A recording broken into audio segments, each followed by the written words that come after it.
నమస్తే అందరికీ. ఇవాళ పిల్లల మరి చినవీరభద్రుడు గురించి తెలుసుకుందాం. ఈయన 15వ శతాబ్దానికి చెందిన సుప్రసిద్ధ తెలుగు కవి. ఈయన శ్రీనాథుడి అనంతర కాలం వాడు. చాలా పేరు ప్రఖ్యాతులు ఉన్నాయి. ఈయన పిల్లల మరి పినవీరభద్రుడికి పుత్రుడు అన్నమాట. ఈయన కుటుంబం అంతా పండిత కుటుంబం.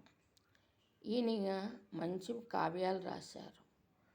ఈయన సాళువ నరసింహరాయల కాలం నాటివాడు. ఈయన బిరుదు సరస్వతి కంఠాభరణం. ఈయన శైలి ఎలా ఉంటుందంటే మృదువుగా, పదజాలం తేలిగ్గా అర్థమయ్యే రీతిలో అర్థగౌరవంతో ఉంటుంది. విద్వత్ కవులకి అర్థమవుతూనే సామాన్యులకు కూడా అర్థమయ్యేలాగా ఉంటుంది. ఈయన రచనల్లో బాగా పేరు తెచ్చినవి జైమిని భారతము, శృంగార శాకుంతలం అన్నమాట. జైమిని భారతము వ్యాసప్రోక్తమైన భారతం నుండి జైమిని మహర్షి అశ్వమేధ పర్వగాథని రాశారు సంస్కృతంలో. దాన్ని ఈయన తెలుగులో రాశారన్నమాట. శ్రీకృష్ణుడి మహిమలు, యుద్ధ వర్ణనలు ఎక్కువగా ఉంటాయి ఇందులో. సాళువ నరసింహరాయలకి ఇది అంకితం ఇచ్చారు. శృంగార శాకుంతలం రెండో కావ్యం.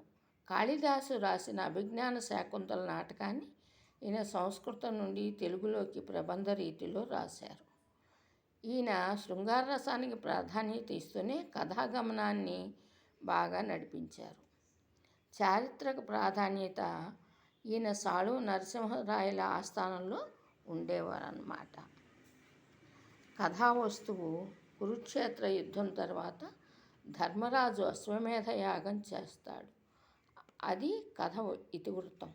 అర్జునుడు యాగాశ్వాన్ని వెంటబెట్టుకుని వివిధ దేశాలని జయించటం, ఆ సమయంలో ఎదురైన వీరులతో యుద్ధం చేయటం వంటివి ఇందులో ఆసక్తికరంగా ఉంటాయి.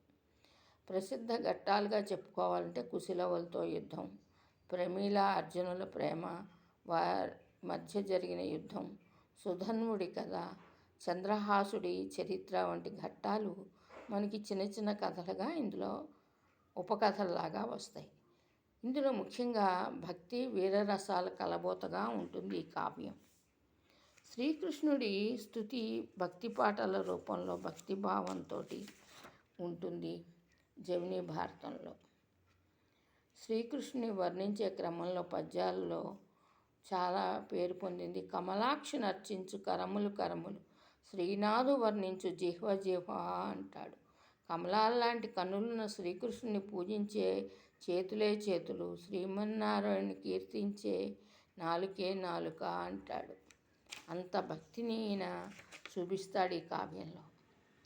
శైలి ధారాశుద్ధితో శబ్దాడంబరం కంటే అర్ధాడంబరం ఉండేట్టుగా చూస్తాడు. యుద్ధ వర్ణనలో వాడే వృత్తపదాలు కానీ ఉత్పలమాల, చంపకమాల చదువుతుంటే ఒక నడకలా సాగిపోతాయన్నమాట.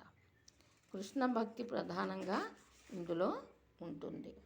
కృష్ణ లీలలకి, కృష్ణ భక్తికి ఎక్కువ ప్రాధాన్యత ఇచ్చాడు ఈయన. అంకితం చినవీరభద్రుడి కావ్యాన్ని విజయనగర సామ్రాజ్యాన్ని ఏలిన సాళువ నరసింహరాయలకి అంకితం ఇచ్చాడు. ఈయన ధారాశుద్ధి, ప్రబంధ లక్షణాలకు ఈయన వర్ణన విధానం చూసి ఈయనకి మంచి కవిగా పేరు ప్రఖ్యాతులు వచ్చినాయి ఆ కాలంలో. అర్థమైంది కదా. మరోసారి మరో విషయం చెప్పుకుందాం. Thank you. ధన్యవాదాలు. నమస్కారం.